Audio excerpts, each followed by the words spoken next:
BNP नेता और खालिदा जिया के बेटे तारिक रहमान की 17 साल बाद लंदन से बांग्लादेश में वापसी हुई है। ढाका में तारिक रहमान का जोरदार स्वागत किया गया।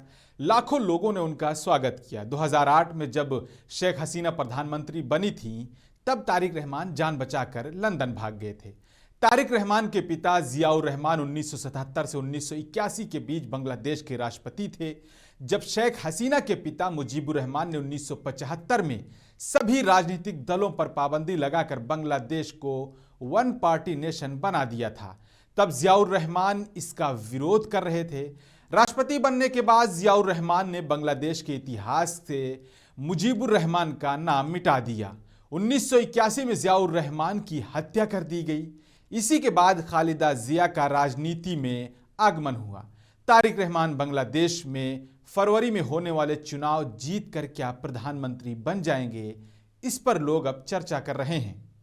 इस खबर पर आप क्या सोचते हैं, कमेंट में अपनी राय जरूर बताएं और मुंसिफ टीवी को फॉलो करना ना भूलें।